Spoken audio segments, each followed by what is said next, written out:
when you're watching this, we just took a break and did our Last of Us season 1 recap, so we're now back into the Sopranos world. We almost started going to full on Sopranos when we did live. We were talking the whole thing, and it's hard to put the brakes on something we've done for 11 weeks in a row just to talk about a different TV show, then fire back up the car. But we are here, continuing our streak. We are doing episode 7, 8, 9 of each one of our shows this week. Mark, how are you? Bust out the red suspenders for your Mad Men. I like it. How are you? How was your viewing experience going back to your TV shows after being on break from them? Yeah, I mean, Mad Men, I know everything Mad Men, so I was pretty familiar with that. I forgot a bunch of stuff in Sopranos and Shield. I'm like, what is this about? Oh, Claudette's in charge. Ah, fuck, forgot about that. I don't. Oh yeah, that's right. Ralphie did that horrible thing. Yeah, we remembering that. Yeah, it's almost like I'm doing the ice bucket challenge here, just getting it all thrown on top of my head. I will say Sopranos kind of also forgot what they were doing. That happened, and we that just first episode back, yeah. We literally just took the strongest right hook away from it. What? Nothing happened. Till the end. Matt, how are you? How was your viewing experience this week? Getting it back into these 3 shows? I mean, it's good. I mean, my wife was disappointed because she watched the Last of Us season 1. She watched that with me. Then when she saw I was watching these shows again, she just got up and walked out of the room. But it's good to get back into them again. How was your viewing experience, Cody? Oh, man, took 11 episodes. Finally got asked. Thank you so much. It was fine. It was hard to. Well, I don't expect anything ever nice from Mark, but it was good. It was good. It was hard because I fell in love with Last of Us. But it was nice to have this because if I didn't have this, I'd been sitting around for a week pissed off because it's not there. And you both know me, I don't watch TV, so I'm going to be pissed to be a week-to-week guy. I don't like to wait for fucking anything. But I played the show, so I should be a little bit... I played the game, so I should be a little bit less about it. But again, as you're watching this we're already into June, July at this point of this show. But go back. We did do recap of Last of Us. We're probably recapping something completely new by now. Yeah, and we're almost to the point where we have to have lengthy discussions off call about what's coming for season 4 or between season 4 of the show. Because like I said, the 3 of us are pretty committed to the show, regardless of who watches it. We want everybody to watch it, but if you don't, we're just having fun talking about television. Yeah, so soon we'll be having that discussion, soon to have that announcement. So we're going to get started with our favorite bald cop, Vic. So Kojak. You want to take us through that, Matt? All right, so we're going to jump right back into season 3, episode 7. Safe. All right, so this episode starts with the strike team discussing Vic's plan to get the list of marked bills out of Aceveda's office.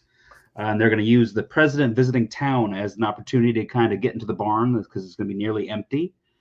We have Shane and Mara talking about the baby, talking about quitting smoking and talking about her mother. And then we jump right into the heist of the century. We see the plan seems to be working. Shane gets into the office, but the combination to the safe that Vic got, because it's a police-issued safe, so they should be able to get the combination, doesn't work. And to make matters worse, Aceveda's assistant shows up early to work. So that doesn't work. However, Ronnie's sitting in the van. He's the guy in the van, and he says, you know what? Maybe I could crack the safe. So they discuss swapping out the safes so that Ronnie can try to crack it. Meanwhile, a woman comes into the barn with a CD, good way to date it, containing a song that seems to be about her missing daughter, Rena, being killed by her boyfriend. Apparently, it's a thing that they do. They do songs about crimes and stuff. Aceveda knows all about it. So they start investigating it. Vic meets with Officer Lauren and her canine to search for where the song says it was going to be buried. And the canine ends up finding multiple bodies. I believe it's 8 bodies the canine finds buried in this area. which is cool. I didn't know there was canines that sniffed out bodies, so learning all sorts of new stuff. The strike team brings in the singer of the song, Otilio. Vic questions him, but when he starts screaming for help, Aceveda comes and sits in for the rest of the interview. Claudette and Dutch end up listening to more of his songs, thinking they might be able to solve some other cases. Vic brings in Chaidez, the man they suspect of killing Rena. I guess he was like the boyfriend sort of thing. Claudette comes in with news that all of the bodies died from exposure to meth cooks, but none of the bodies are Rena. Claudette is going to have the decoy squad watch Chaidez because they don't have enough to hold him. Aceveda kind of wants her to hold him anyway, but she just lets him go and has the decoy squad follow him around. The strike team is able to bring in the decoy safe and swap it out. We have a nice little moment of Lem complaining about the ulcer that he's getting because of all the stress that he's dealing with all this money train stuff. Yeah. Poor guy. Vic distracts Aceveda while Len and Shane switch out the safes, and they take it out to Ronnie so he can start working on it. So, of course, he's going to be able to crack it because, remember, he was able to get into that laptop, but he can't crack it because he's just Ronnie. One of the guys brought in for questioning goes crazy when he sees Otilio. Then we have Shane is kind of doing some recon. He's watching Aceveda as he's trying to open the decoy safe in his office, which doesn't work because it's not his safe. While he's watching, Mara calls to complain about her mother. He quickly kind of gets her off the phone. Meanwhile, Danny and Julian are inventorying the barn as part of their punishment. They ask Dutch about a laptop that he checked out a few months ago. And he at first he doesn't remember it, but then it comes back to him. He's like, in my spare time, I was kind of going on the child porn chats and websites, just trying to do some investigating, thinking that maybe I could catch some of these guys. Yeah, what was that? What would I use that computer for? God, it's on the tip of my tongue. I hope not. You want to repeat that? So yeah, he asked if you guys find it, let me take a look at it, clean some of the stuff off of it first before you turn it in. Aceveda's assistant informs him that she has to notify internal affairs because he lost city property valued at over $500. But thankfully, Danny does find the laptop and she gives it to Dutch so he can kind of clean it up and avoid explaining that situation. Aceveda yells at Claudette when he finds out that she released Chaidez. Vic gets Aceveda's assistant to sign off on bringing in Smitty to open the safe. And so they kind of use Smitty to help get the combination. And they're actually able to open the safe in the van, and they make a copy of the list of all the marked bills. And then the team is able to use Smitty to help swap the safe back in. So Aceveda has his safe and sound in his office again. Aceveda orders the decoy squad to bust in on Chaidez's home. They catch him with Rena's clothing, but she isn't there. During Chaidez's interrogation, Aceveda loses it and starts beating him, but Vic kind of pulls him away. And then we see Vic pull the tape of Aceveda attacking him. I wonder if he'll be able to use that later. Maybe. Baldelio is questioned by Dutch and Claudette. They suspect him of running the meth lab where all the victims died. Mara calls Shane, telling him that she's bleeding because of the baby. He rushes home. The doctor tells him it's just spotting. It's okay.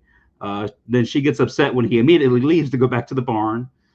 Claudette figures out that Chaidez and Baldelio are second cousins.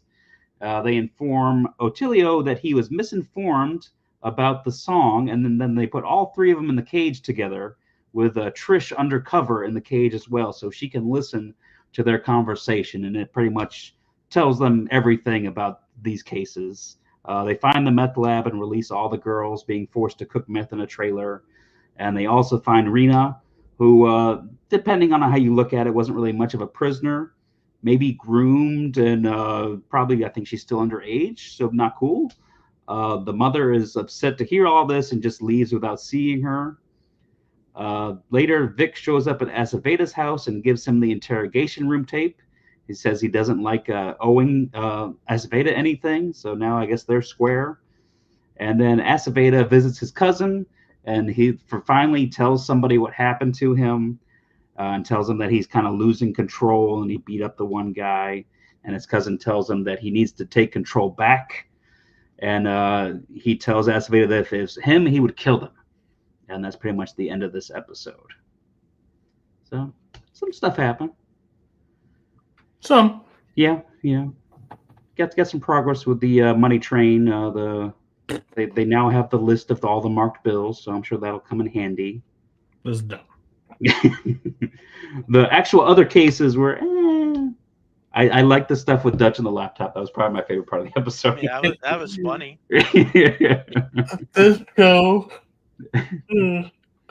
This show shows that we have a longer season. Yeah, they don't need a longer season. they are stretched. I think a few of these seasons right now are just like not grasping, but like don't know what to put in the middle. Because it's like around that TV point where you have to ramp, and they're just like it feels like filler. There's things that are happening, but they don't seem that important. Taking the time doesn't really have a sense of urgency about anything. Right. But overall, not the worst episode I ever saw, but it's still like it's not the basketball episode. So basketball episode. This was such a long time ago. I can't remember the basketball. That's the difference between you and I. I'm prepared. What did you think of this episode? Did you like it? I mean, I can't believe there's a subgenre of like Tejano music of like people confessing to crimes. Like I thought that was crazy to me. I've never heard of that before. They're not confessing; they're bragging. Okay. Tomato. All right. Why don't you tell us about the next episode? Yeah, so we're going to go to the 8th episode of Season 3, Cracking Ice. So we start out with Lem and Shane playing video games as Mara is getting ready to leave for work. Lem tries to give Shane some advice about relationships, and I don't know if Shane really listens to any of it. But he did something later in the episode that makes you think he took some of it to heart. Ronnie calls and tells them to meet him at the storage unit. And then once they and Vic arrive, Ronnie tells them that there is $7,000 missing, including some of the marked bills. Vic asks who took it, and no one says anything. So we're going to start doing some mistrust into the strike team. Vic calls Lauren and her canine to a bogus call so they can take her to a motel room. Vic move right there. Trish, who is currently undercover, calls Claudette, letting her know that there's trouble. The people they are investigating for a murder for a hire job have discovered that Waylon is a cop. So it's kind of all hands on deck as they're trying to track down Trish and Waylon. Claudette and Aceveda go to the location where Trish called from, but she's already gone. She did leave a note, though, about Waylon's whereabouts. So Trish is with Little Syke. He's a former Marine now doing kind of murders for hire for the Farmtown 12s gang. Tommy, the officer who kind of accidentally got his ex-wife and child murdered, comes back to the barn. That guy. He has Aceveda.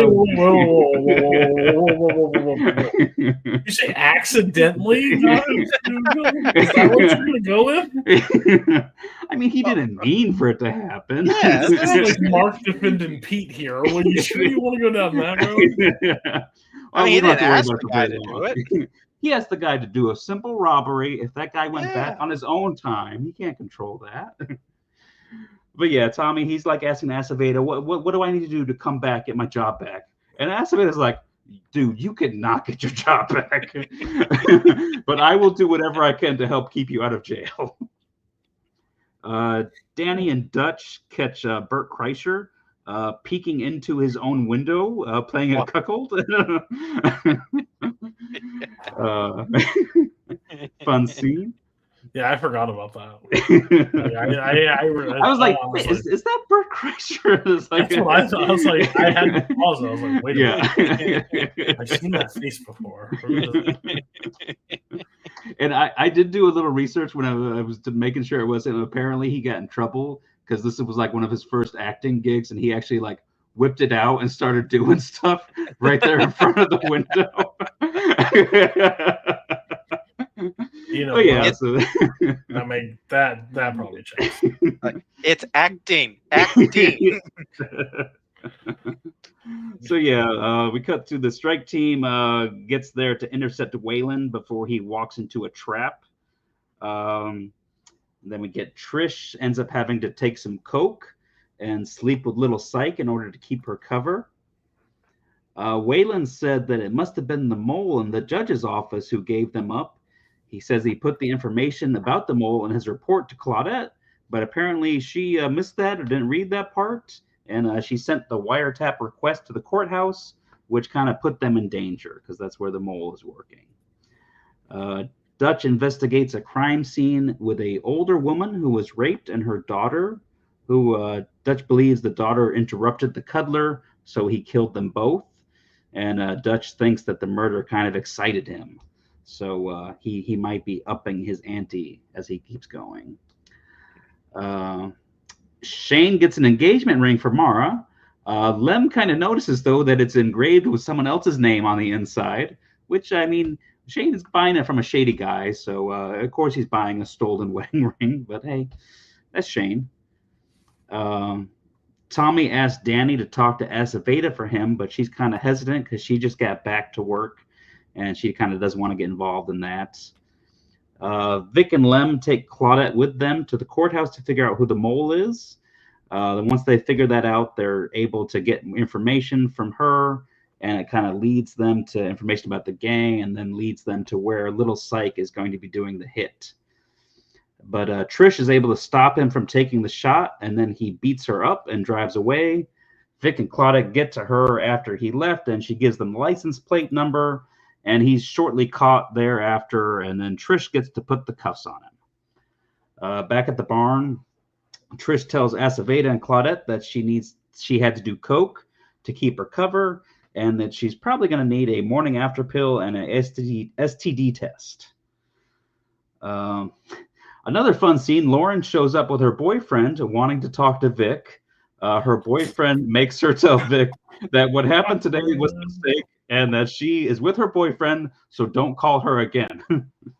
Later on in the episode, she calls to apologize to Vic about all that whole scene. One of the officers asks Danny if she's seen his gun because he can't find it. This alerts Danny, and she heads out to the parking lot where she finds Tommy in his car with the gun. She tries to talk to him a little bit, but he doesn't really want to hear anything, so she runs back inside to yell officer in distress, but she hears a gunshot. So Tommy took his life there in the parking lot. Ronnie, Lem, and Vic all think that Shane took the money. Waylon is upset at Claudette, and Vic tells him that they will team up and kind of stick it to her.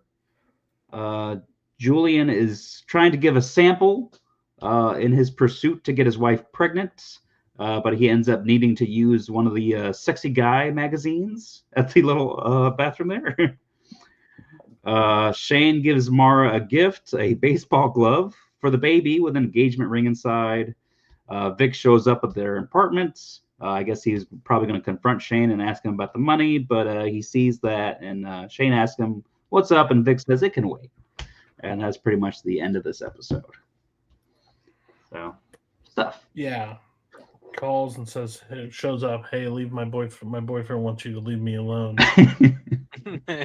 Less than 3 hours later, calls Vic. Okay, like you sending mixed signals, lady. So, guys, if you have to tell your girlfriend to tell somebody to stay away, you might want to reevaluate that relationship. Yeah. I don't know. If you guys ever had to handle a situation like that? Whoever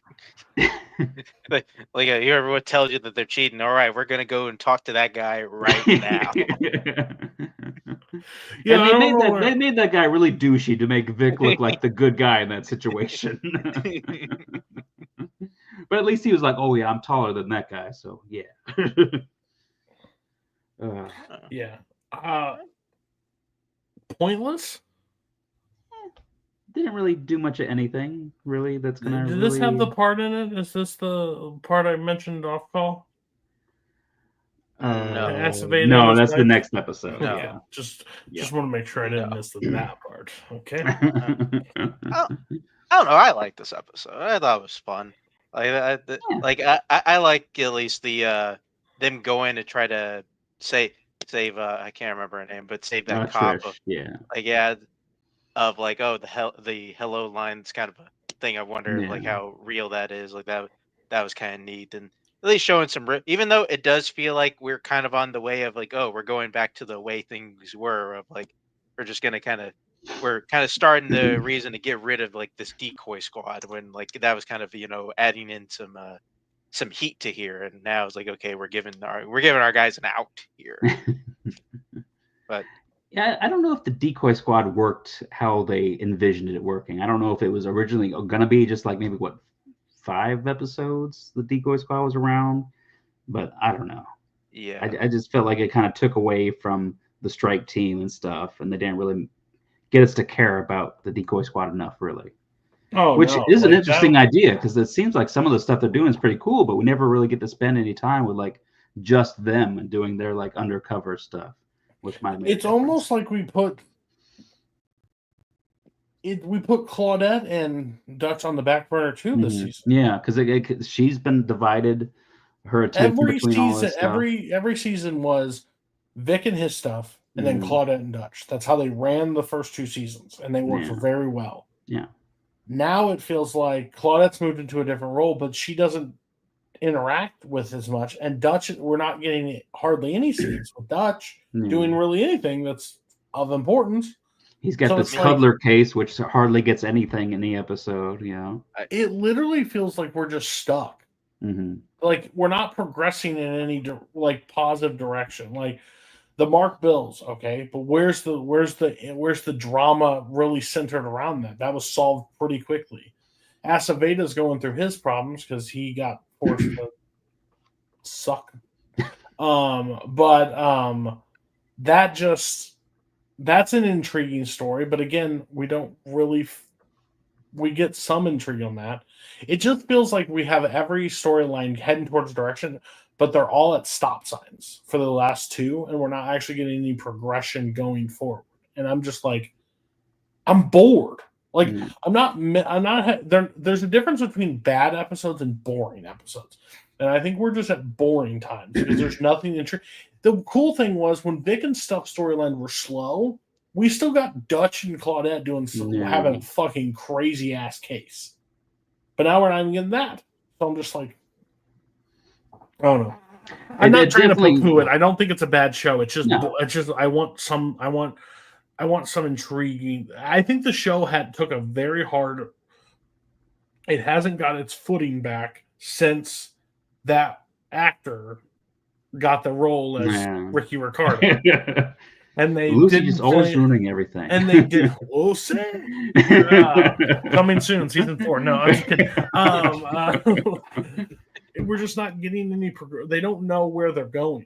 Like they know the market, but they're like, "Ooh, what if he gets the money train? Okay, we'll do the money train." No, we really don't know how to operate, because if Vic and these guys get this much money, why would they be doing anything? Yeah. So we have to tie up the money for longer. And then we have to do this. Like, in earlier the season, we were going down the path of Vic being a psycho and more and more crazy. He's putting guns in people's mouths. Right. He said he's just going to shoot them. And now he's just standing still. And I'm like, that doesn't make any sense. we were just progression. Like, it doesn't feel like they're consistent with their storytelling. And that's what's hurting the season for me as a whole. Plus, not to mention, you added 2 more episodes to your season count, which is, take these 2, even if you like them, as pointless episodes at this point. Yeah. And we'd almost be closer to the season finale. So I don't know. It's just weird. Yeah, I'm sure they're building towards the last few episodes. Now they're kind of just like biding their time till they get there. Like they're told, hey, we're gonna give you a couple more episodes this year. It's like, we didn't ask for a couple more episodes, but okay, I guess we'll fill it up with something.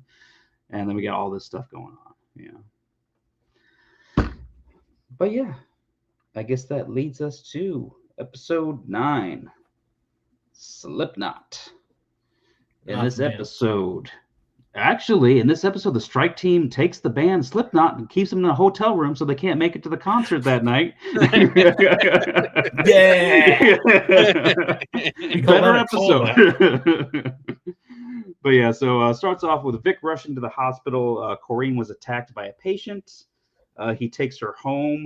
Her boyfriend Owen is there, still kind of tutoring Matthew. Him and Vic still don't get along very well. Danny and Julian respond to a call for some kids who heard some fighting, and Julian ends up finding a body of a kid who was lynched, hanging from a tree. Aceveda gives the case to Claudette and Dutch, and they talk to the boy's sister. She tells them to look at the Los Profetas to see. It seems like some of the gangs are upset that the kid was painting over the gang tags. Aceveda's wife calls, but he tells his assistant that he's in a meeting. And then a little bit later, she just comes to the office and kind of asks him what he's doing about the lynching and tells him he needs to do something so that a black candidate doesn't use this as an opportunity to kind of come up and make him look like a fool. Aceveda calls Dutch and Claudette to a church where we see a priest has been killed, stabbed multiple times, likely by the Niners in retaliation for the lynching. He tells them to bring in the strike team and the decoy squad to help. The strike team questions the different gangs, trying to get some answers. The decoy squad, however, is upset after getting pulled off of an undercover homeless case that they've been working. They don't trust Claudette anymore, and they ask Vic to kind of help them get reassigned away from the barn. Danny tells Vic that they have a lead on a guy who attacked Corrine. Vic asks Julian that if they catch him to contact him before they bring the guy in. The police are at a rally trying to keep the peace between all the gangs. That falls apart pretty quickly when it sounds like there's gunshots, but thankfully no one was hurt because it was just fireworks. Vic's kind of gang negotiations, working through the different gangs, it kind of works out. He ends up getting a hold of the murder weapon from the priest murder. He ends up bringing in a guy, but it ends up not being the right guy because he kind of got played because he's been away from the gangs for too long, so he's not really sure what's going on with all the gangs anymore. The assistant chief of police gets upset for how the decoy squad is not being utilized to help in the lynching investigation. Aceveda's wife comes back to the office and demands that Aceveda tell her what's going on. He finally breaks down and tells her what happened to him. And, she does not have the best reaction to this. What do you mean?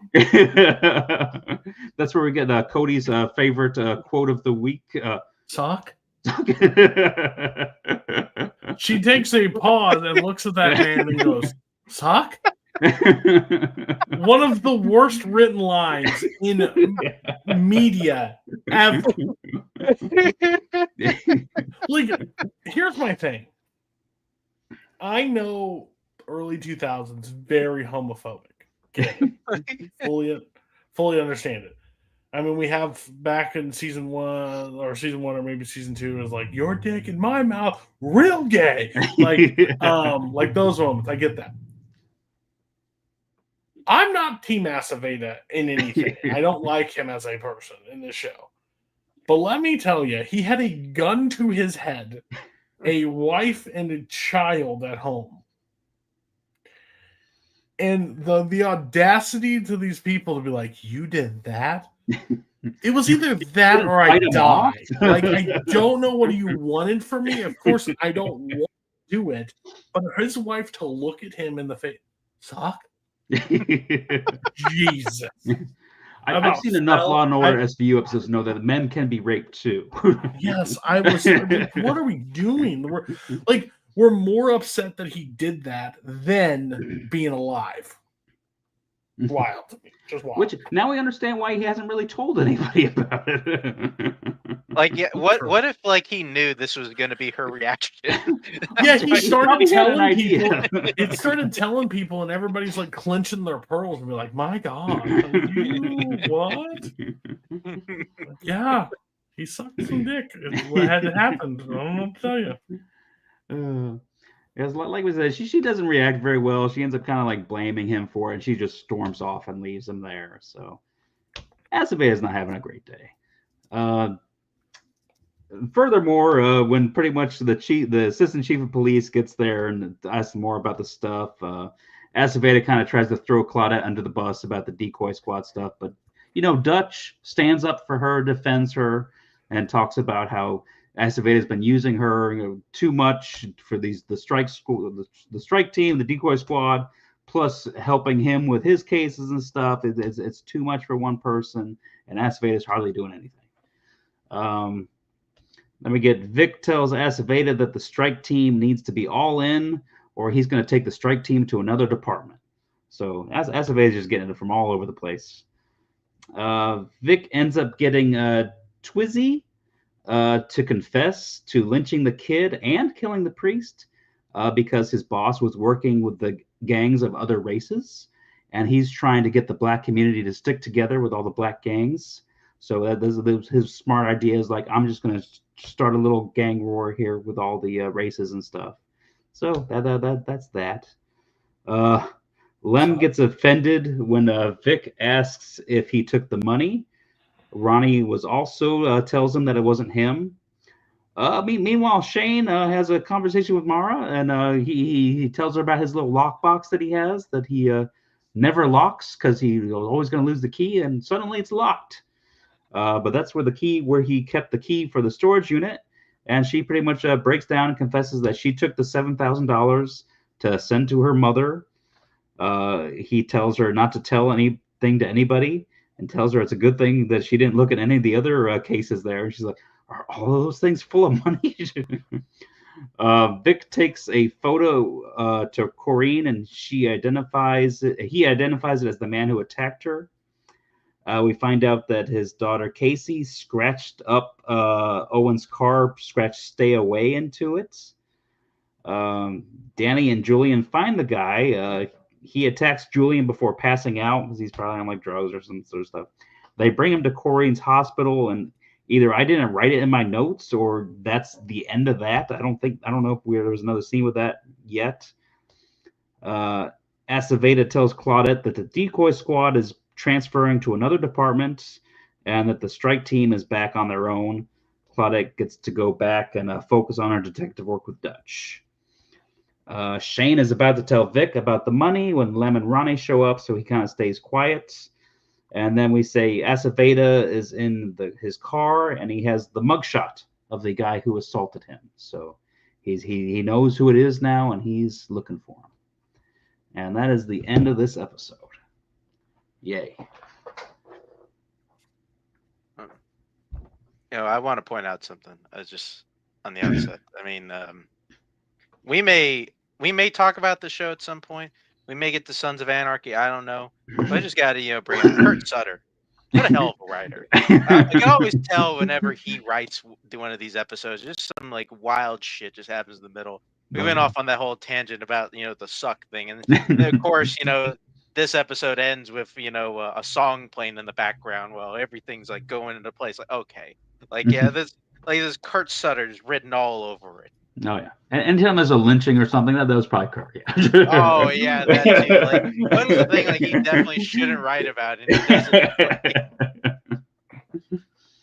doesn't. Yeah, this again. I wasn't the biggest fan of the Shield 3 episodes. I don't think they're bad. I don't think they're great. I just think they're middle of the road. And I didn't expect world-class TV. This was a hard week for me overall with TV because I was just leaving The Last of Us.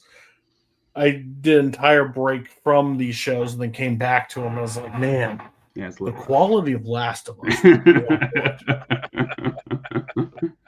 Early 2000 Shield, not some, not the same you level. can't judge like I know. 2003 The I know. Shield. I know, but it was hard to get that. Yeah, it's hard to. I watched the Shield first. Yeah. I watched the Shield first. I watched Shield, Mad Men, Sopranos. That's how I do it. Basically, how we break down the show, just because. And it was fine. I just think like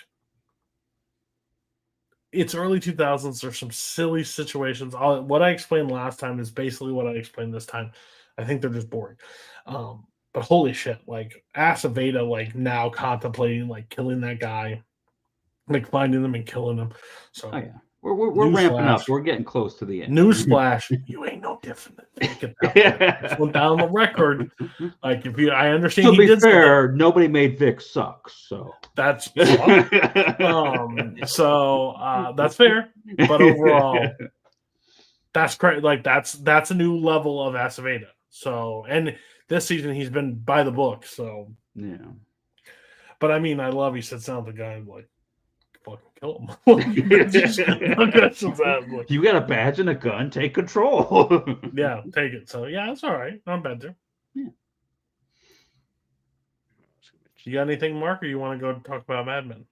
Nah, I got my thing about Kurt Sutter in already. Yeah, let's just go over to the 1960s. I think we're still 1960s. Yeah, I still literally seen them sign of the contract. I haven't seen any disco yet, so we're still good. Okay, yeah, going on to 723. Yeah, I got it numbered out here. It's whatever. Yeah, it starts out with. Would you like me to make it 723 on the thing instead of the words? No, this is the way I'll look it up on IMDb, see what the actual title is. It's this on IMDb. I copied it. Right. Okay. I copied this from IMDb. I mean, I like whenever I said 723 into my phone, it just said 723, like the numbers. But that we don't gotta change it. I don't even know why we're talking about it. I'll take my challenge back. Continue. Yeah, we see Betty and relaxing on a chair, and then also like side to side we see Don just bloodied up like in the trashed hotel room. I don't know what the hell's going on, but apparently that was I guess a flash forward, if you will, like stuff that will happen in the episode at some point.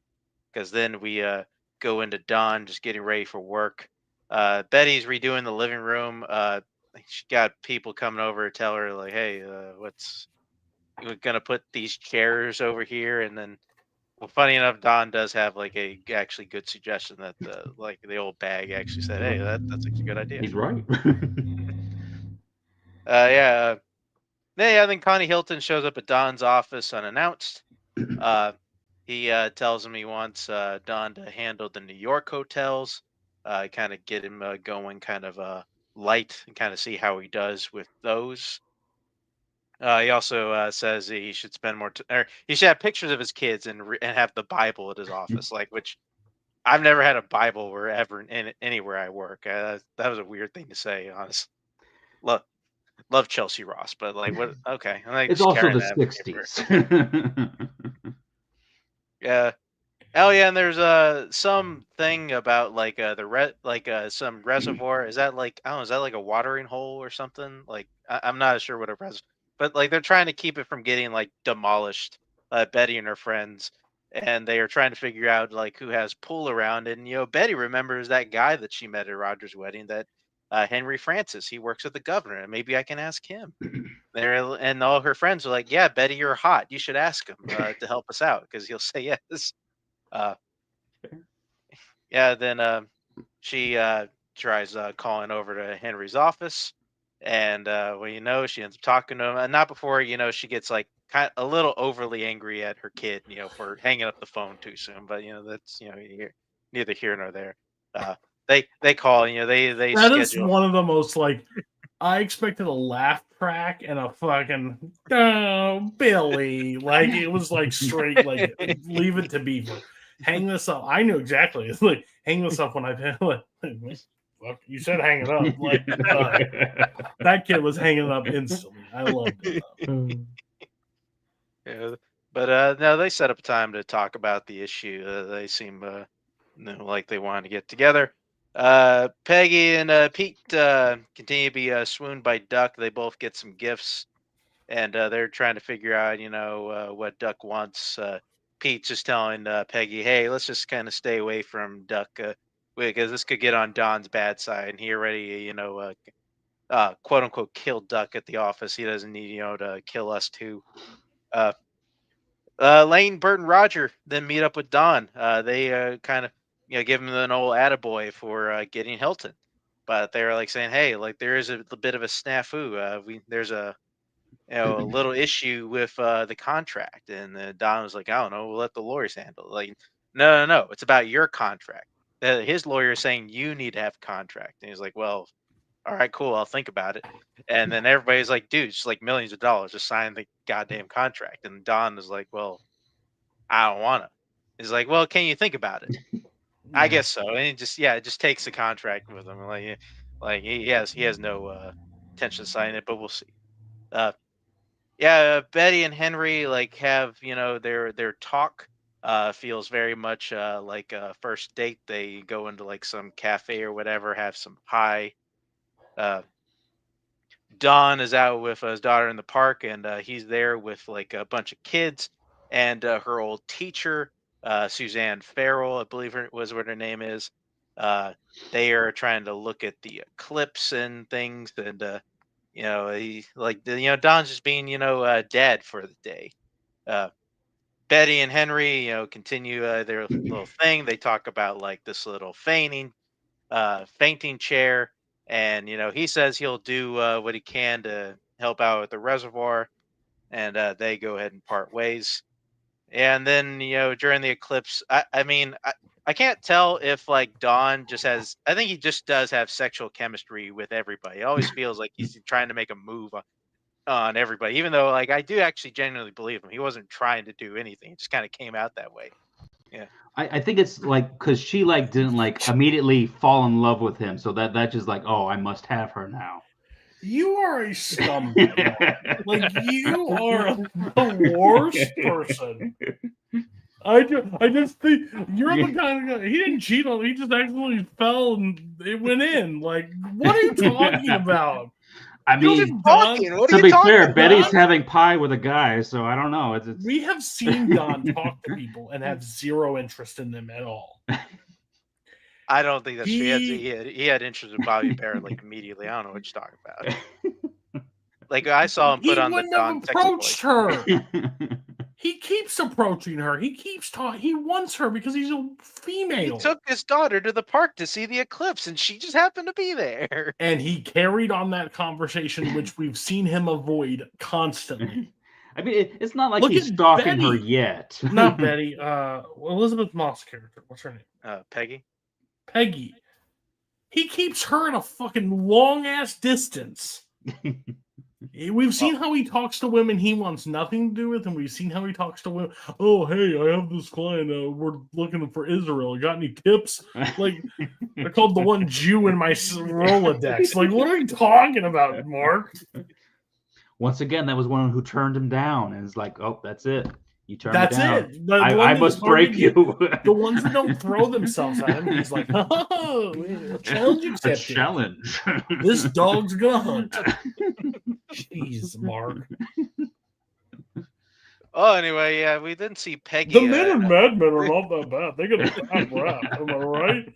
They don't fuck anything in sight, and their wives just have to stay home with their kids and have zero rights. Fuck off. I mean, I don't think I sound. America was a great time back in the 60s. Black women didn't just speak. This be 1890. They speak when spoken to. Am I right? Mark walks into the fucking madmen's room and was like, a woman? Why are you here? They need fainting couches for to walk in the room. Aren't you supposed to be barefoot and pregnant? What are we doing? Crazy. Oh, great. That's great. Okay, yeah. So, like, yeah, we see Peggy wake up in a hotel room. Yeah, it's a flash forward that too, but we don't see the guy in the room though. We just see like a back. But Peggy has definitely been, as they say, deflowered. in that hotel bed. Then No, she was deflowered a while before that, buddy. I don't know what She's to had say. a baby. Deflowering means you're not a virgin anymore. That's been gone for a while, buddy. Oh, And I know that back. well, okay. Well, she was banging. Is that better? Okay. Well, I don't know Yes. if I want to say she was banging, but here we go. She just got finished banging. Why? Because it's disrespectful to the female. And I can't wait till Duck tries to seduce Pete too to get him aboard. Facts. Yeah. Peggy calls Duck, return the gift, but Duck invites her to his hotel room. Instead, she's gonna go by there later. Roger sees Don and stresses him to sign the contract. They say, "Hey, stop dragging your feet. Just sign it, asshole." Uh, Peggy brings in work for Don to sign off on. She asks about Hilton, and Don is like, "Why the fuck are you asking about Hilton? Like, what? You think I'm just gonna say yes? So, like, if you ask me about it, don't you have an office now? You know, others things of that nature." Roger calls Don's house and tells Betty about the contract. Betty didn't like that. Uh, Peggy then goes to return Duck's gift. And yeah, Matt pointed out Duck is 100% the guy in the bed. They end up banging. So, that happens, which Then turn really is over a and weird. showed her the 50 states. Go ahead. Yeah. It's a really weird ship, if you ask me. Like Duck and Peggy, it's never really felt I right mean, in my mind at Peggy's all. the female Don. She's just doing it to have power over Duck. Yeah. You have a And, slight point. then we see Betty confronting Don about the contract, and he ends up mansplaining the contract a bit, and then he gets upset and he leaves. And he just kind of just starts driving around while taking some swigs of some liquor, and he sees some hitchhikers. Like, hey, like I'll go pick them up. Why not? And I guess like this guy was preparing to be like a draft dodger or whatever because like he was 1A and is like right before the Vietnam War, so like he's just trying to get out of that. They end up in a hotel room, and he's drunk off his mind, and he starts kind of hallucinating a bit. He sees his dad in there, and he tells like that one like redneck joke, which was a pretty funny joke. It was a good one. Just go back and watch it. And yeah, and the hitchhikers are like, "Man, what the hell is going on? How's he still up? We gave him like 2 pills. Like he should be like they don't know what Don is made of. They don't understand like how much like that guy could put away. That's So Don's lunch right there. the guy ends up hitting him in the head, and he then wakes up as we see him at the beginning of the episode. Finds a note and says, "Hey, we left you your car. Thanks for the money." So at least he has Okay. that. Betty does end up buying the fainting chair, and that old lady was upset. Says, "Hey, you can't tell people helped you do your living room because this is an ugly fucking. I don't even know what this is." It does look comfy though. It does look very comfortable. But it throws the whole room off. Throws the whole fucking room off. No question. But I'm telling you right now, if it was middle of the day, I'll tell you where you could find me. And that motherfucker all day long and twice on Sunday. So then Don does show up to work the next day, telling everybody he got into a fender bender or whatnot. He finds Bert in his office, and Bert is like, "Hey, no fucking around now. Just sign the goddamn contract." Like, and and then he kind of gives Don a little bit of a, don't worry, because at the end of the day, who's really signing this contract anyway? Like, pointing at him knowing who he is, and Don is like, "Yeah, whatever, fuck it." Finally signs the goddamn thing, goes home, tells Betty, "All right, I signed it. Leave me alone." And that's Bert though. I never want to see Roger again. Yeah. oh yeah, Oh, that's that's the end of Roger's 723. a scumbag. Like, calling Betty and telling her to make a sign, like, fuck off. Like, you weren't even on the whenever original Roger call. and Betty are in a scene together, it's not good. Also, this may be jumping ahead. I'm not really sure because we would never do that on the show. Didn't they tell the one British guy that he was going to a different place? Yeah, that happened. Oh yeah, that's like 2 weeks ago. yeah. Yeah. But why is he still in there? Well, because the because one guy got his foot cut off with a lawnmower. Yeah. he can't golf anymore. Like, he can't be an admin anymore. Now we're back in. We're good. Thanks for helping me out. It I was wrote like that down. I said, "What the like- fuck? Aren't you supposed to be in Budapest?" I mean, that happened with the Shield several times. Of like whenever they brought the money being stolen away, I thought Vic took the money because like for that Okay. deal. To be Okay. fair, though, even though he's still there, he was hardly in these episodes at all. You're doing I a just forgot terrible about him until job. Cody brought him up again. You're doing a bad job when I bring up an example to be like, "Well, this happens in the Shield." Motherfucker, I don't hold the Shield and Mad Men to the same standards. Just want Not that yet. on the record. Well, yeah, apparently. There are two big moments supposed to happen this season of TV Chronicles. Pete is going to get fucking redemption at some point. Can't wait till we get to that episode. And Shield finale? Is Series that what I was finale, told? yeah. Series finale is better than Breaking Bad. Series finale. Yeah. So. That's because Breaking Bad went 2 episodes too long. If it would have stopped at Ozymandias, then... If you ever say that one more time, I will find you and I will kill you. Continue, Mark. Sorry for derailing. Yeah, okay. We go in step 23. I think we got it. Yeah. Let's just go. Yeah, let's go on to episode 8, Souvenir. Turns out, Pete is alone for the week. Trudy went off to someplace. Like I don't know. I don't even think they say where she went off to like hang out with her parents, do Probably, whatever. Yeah, like their summer home or whatever. Yeah, so like he's at home alone. He's like, just going there, getting drunk. He's like watching some cartoons while eating his cereal and like just kind of giving some light. That was maybe one of the funniest parts of the episode for me. Like him like watching like the dog jump up. He's like like while he's eating his cereal. Peak comedy to me. Basically, Pete has no life outside of work and his wife. You see that, Matt? Don't be distracted. He's trying to upsell us right now. Look, funny, I like right? cartoons too. Maybe Guys, Pete's you not so like bad. Pete? He's funny. Stay with me. He's funny, right? I'm sure Watch him nothing that'll skip. happen with him. Watch this him episode. skip a part. Watch him skip this part. Watch him skip what happens. And then Like, yada yada yada. Watch him put this cartoon spin on what great of a guy Pete is. Oh man, I lost my notes. Anyways, that's the episode. What do you guys think?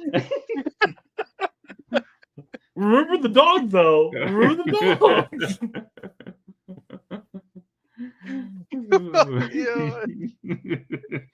Yeah. Also, Connie wants Don to fly out to Rome. Wants him to look at one of the hotels. He asked Betty like, "Hey, you can go if you want," but Betty's like, "I don't know who's gonna watch the kids," and like Don is like, "I guess that makes sense. We got no way to do that, but hey, want to go? Why not?" So then I forgot to bring this up. Yeah, Pete does come across a woman in the hallway. I think he's bringing groceries or whatever. Sees her like trying to like put a dress like in the garbage. Is like, hey, what's going on? She is the au pair or maid. That's what an au pair is. Like she's like the nanny sort of thing. Oh yeah, fancy nanny. Yeah.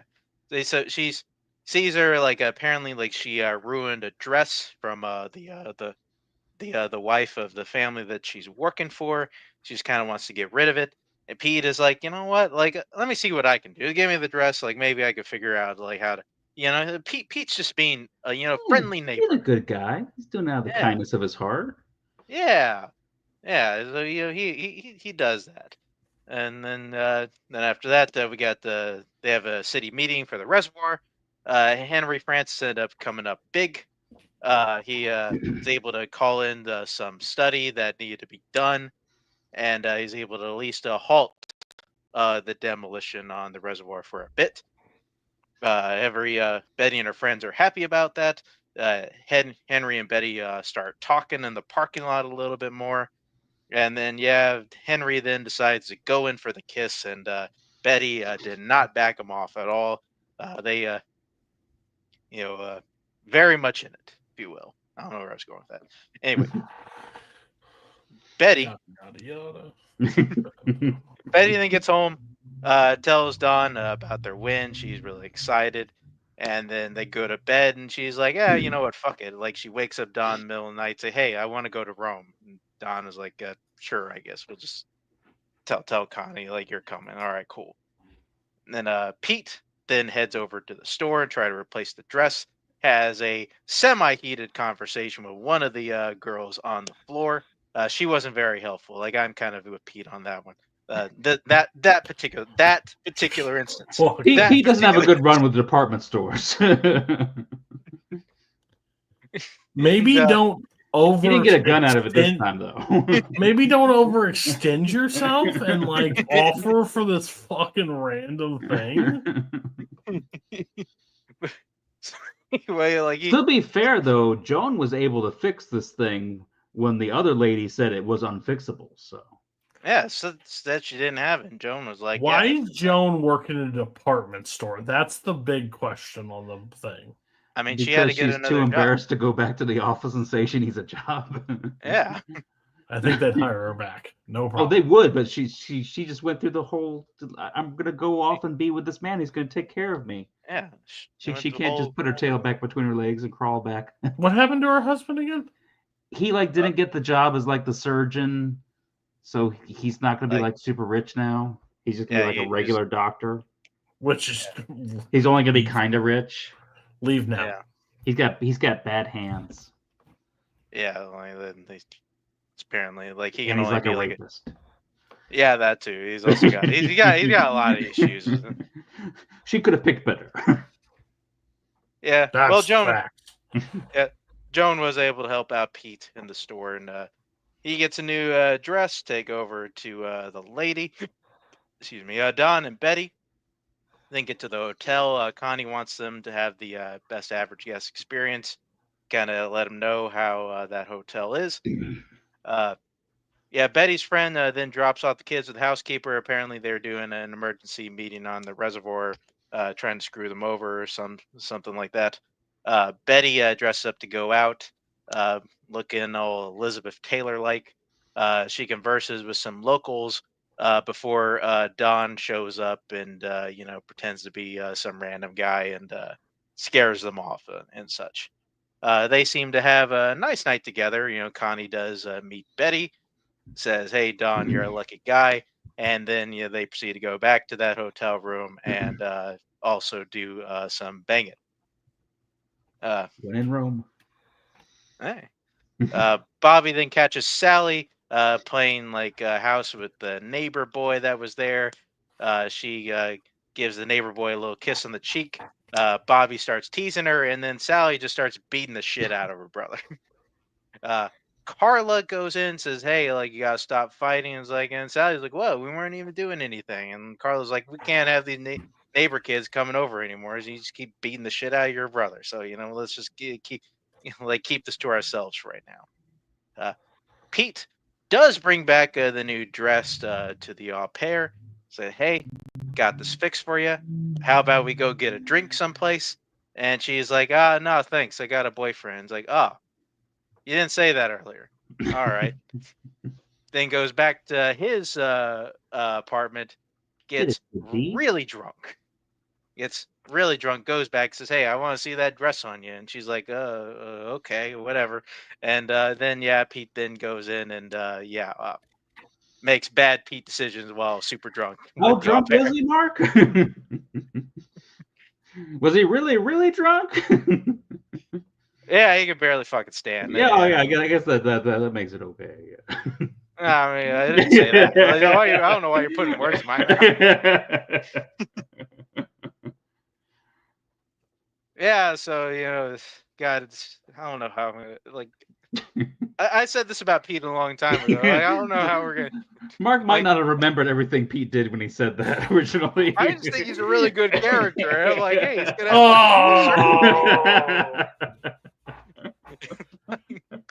But yeah.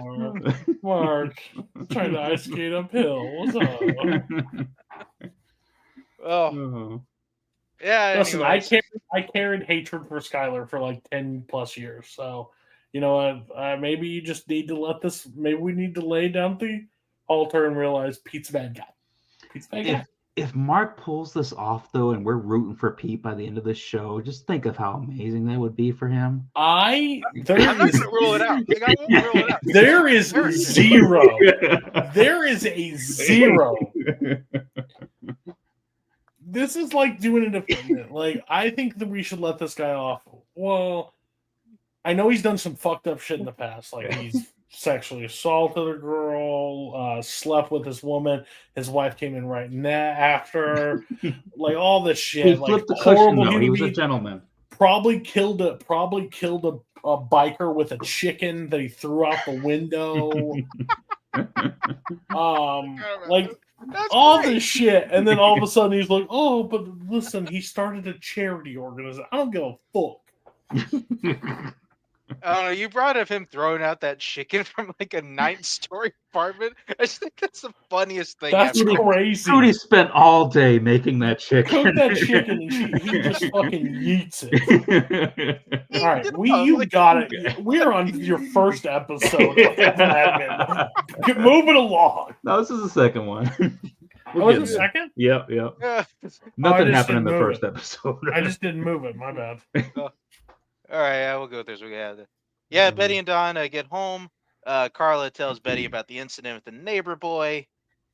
Pete then gets confronted by his neighbor and saying, "Hey, you know about our au pair over at our house?" And he's like, "No, I don't." It's like, come on, man. We know, right? Don't do it again. All right, like just please. He's been over here crying all day. Yeah, like I can't deal with the crying anymore. And if you want, if you want some side action, keep it out of the building. Your wife lives here. Be smart about it. But really weird place to take that conversation. Or being completely honest. Trudy does come home. There's a bit of an awkward moment in the elevator when the au pair takes the kids home. He's then really quiet with Trudy, like when they're alone, and like she freaks out, runs into the bedroom. Betty then talks to Sally about boys, some first kisses, and kind of not being easy. Like like really kind of ran the gamut there with Sally there at the end. Pete then returns home, tells Trudy he doesn't want her to go away without him anymore. And I guess Trudy didn't find some solace in that. I think it's like she was, yeah, like there you go. Pete got out of that sticky situation, I guess. Betty's friend then tells Betty about the emergency meeting, and that they're still going to demolish the reservoir. So didn't matter. Government bureaucracy wins again. Betty then still seems unhappy about everything because she's got back from Rome. She had a good time in Rome. But unfortunately, she's still back with her life and Don, and it's like, yeah, this sucks. And he gives her some charm for her charm bracelet. He's like, oh, great, now I can remember this time in Rome where things were good. Now things suck again. Thanks anyway, Don. And that's the end of Souvenir. Yeah, Betty was great this week too. If I have a time machine, first we're going to take care of Hitler, of course. But second, I'm going to go and save Trudy from Pete because she does not deserve this. None of the women deserve any of the men in the show. Like, yeah, sure, Betty should not be doing what she's doing with the men. But what? Because she was faithful for like the whole marriage up until that point, and then all of a sudden she finds out her husband's a cheater and like, oh, now she wants to partake. She's free game. And we're also very next episode, Don's back at it. Don is literally back at it on another. That teacher won't leave him alone. Oh, fuck off. I will not stand here and let this bullshit happen any longer. Yeah, I think it's a great episode. I think honestly, the Mad Men's the only one that like really like had me intrigued the entire way. Again, because the good thing about Mad Men is when they have slow episodes, it's still just the episodes within. Like they don't do these. They don't elevate to 11. Yeah. And when they do elevate to 11, you get shitty moments like the lawnmower scene that I think is so stupid in this show. Like that's like one of the dumbest moments that the Mad Men has ever had. But it wasn't bad because I still thought the rest of the episode around entertaining. I do sense the slowing down of like advertising. Like we have less meetings, it seems like, which I guess is part of the course because they're going to TV and doing stuff like that. But I do miss those kind of conversations that they're normally having. But again, they've done such a good job of building up everybody's storyline. So when we have slow episodes, I'm still intrigued. Like he came over to her house, right? And they set up that fundraiser bullshit, or is that in the next episode? That's the next episode. Yeah. Well, then we'll talk then. But there's things that happen that are interesting enough, and like little things like him going to the department store and like figuring that out, and like Jane working at the department store, and like that's intriguing because probably the least person you want to see walk in there is Pete of all people. Like he's got the biggest mouth in the fucking office. So like it's too that she didn't like tell him like, hey, can you like kind of like not tell anybody that you saw me here? Yeah, she really didn't care, which I guess she doesn't. But did and then Pete's just a lovely guy, taking care of a girl's. By the way, you ever knock on someone's door and say, "I want to see you in it"? I think I'm owed to see you in it. I think he should be kicked in the balls like instantly, and then what he does, shameful. So yeah, good episodes. Yeah, I think we can finish Mad Men off this week. Episode 9, Wee Small Hours. Yeah, we start off. Betty, is having a fantasy on her fainting couch. Some sex fantasy of an unknown man. We don't actually see him, so she's in thick of it there. But she is then awoken by a call from the night, which is actually Connie Hilton. Connie Hilton has now made a habit of calling Don's home throughout the night, and anytime he feels like it, essentially, kind of go over ideas with Don. Tells Don about what everything that he wants, like his hotel brands. Hey, I want them all around the world. I want a Hilton on the moon at some point. The Don though hears that and it gets after that conversation. He's like, "Well, I'm up. I might as well go into the office." He starts driving around early in the night, or was it early? I don't know. In the if it was morning, early morning, It was night, early whatever. early morning. Yeah. Okay. Well, yeah, he sees Suzanne running. He offers to give her a ride, even though she's fucking working out. I mean, maybe she got in the car. Like, what is this? So what was the point of getting She up was to just run? running around in that circle, waiting for Don to pull up. That's Yeah. what that was. They talk about Martin Luther King's "I Have a Dream" speech. And then drops her off after they do a lot of back and forth flirting.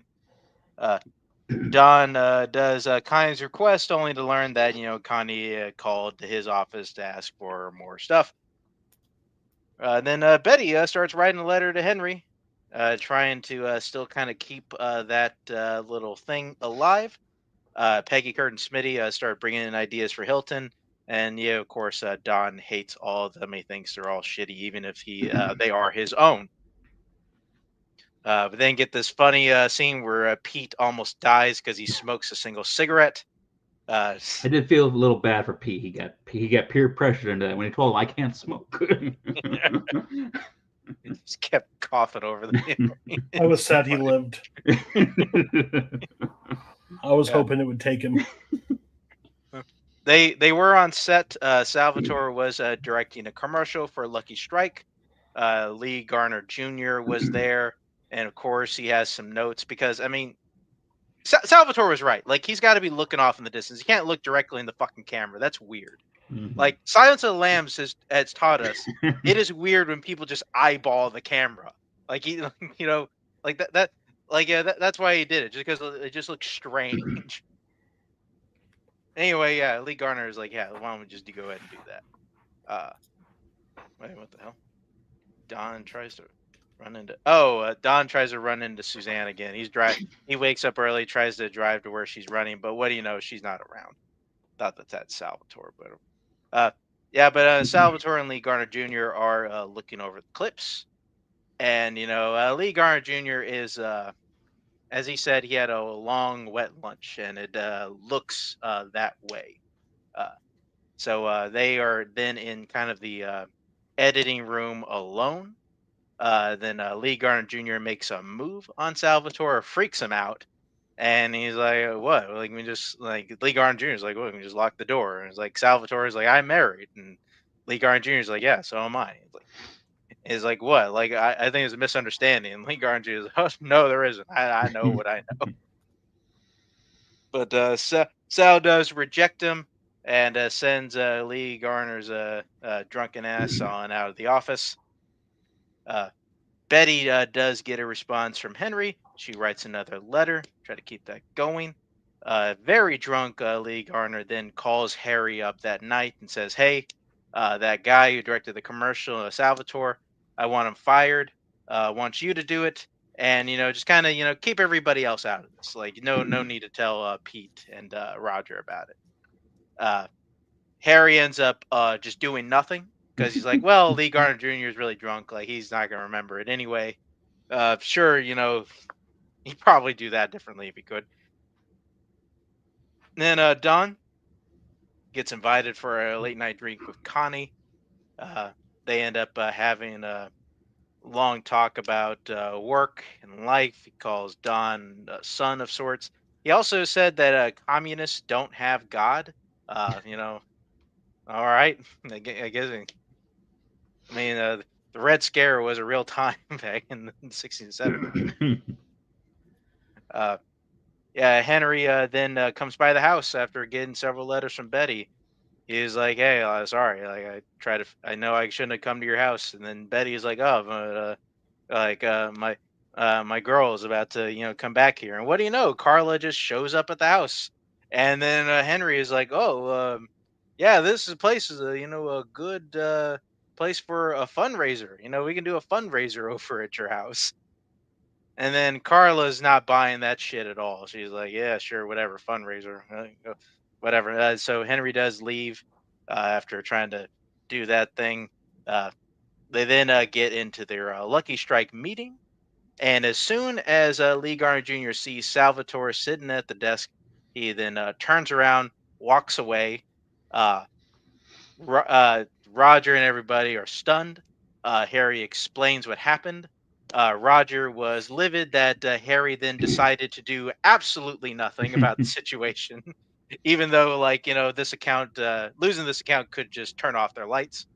Uh, Without hesitating, Roger fires Salvatore on the spot. Say, "Hey, if Lee Garner Jr. wants you gone, you're out of here."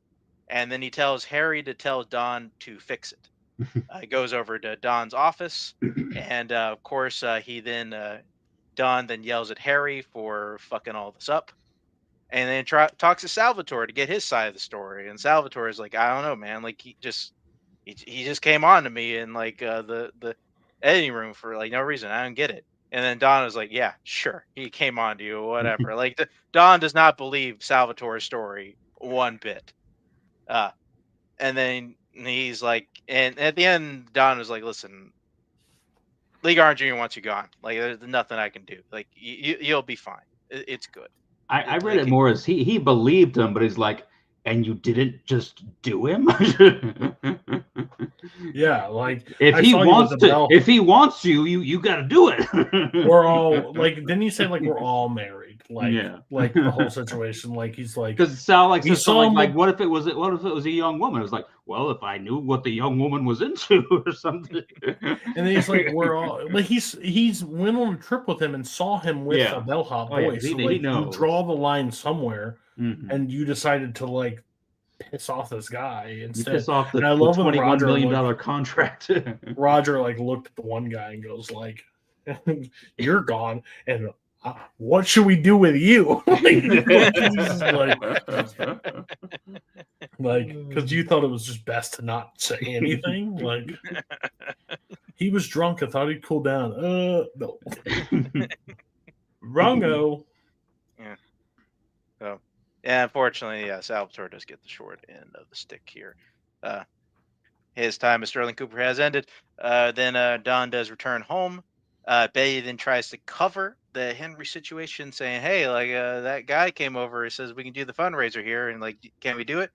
And Donna's like, "Well, as long as I don't have to go, like, yeah, you do whatever." And yeah, Carla's still clearly uncomfortable about the whole thing. Like, she still doesn't believe any of this bullshit. Um, Betty then still, says, "Fuck it, in for a penny, in for a pound." I guess like just call back Henry, say, "All right, yeah, we can do the fundraiser at the house." And was like, Henry was like, "Okay, sure, I guess we're doing this dumb fucking fundraiser."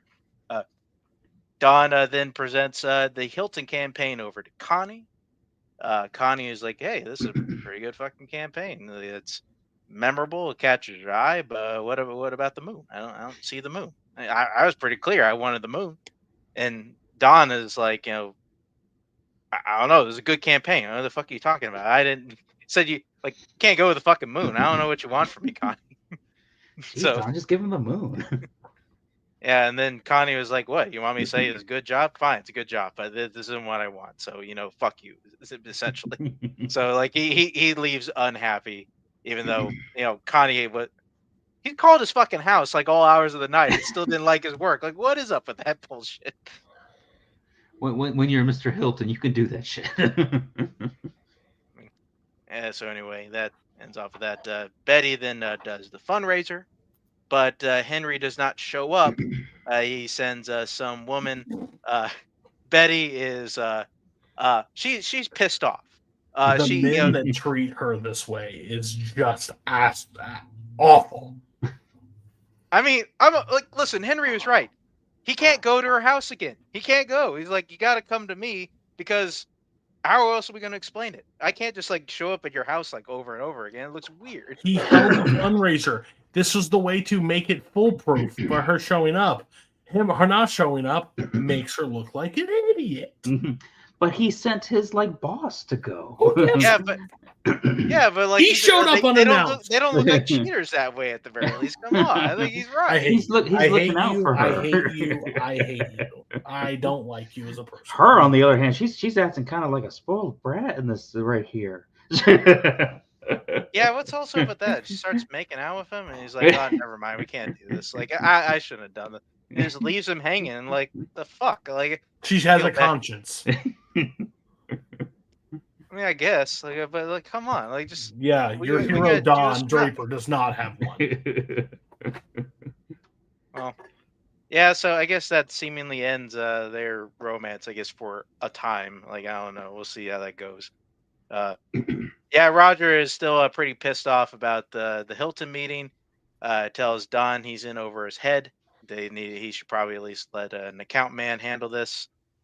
We then see Salvatore at a payphone where he is clearly lying to his wife. Did not tell her that he got fired, so I guess he's gonna, I don't know, just go someplace like middle of the day. Yeah, like I sure hope things end up okay for Salvatore.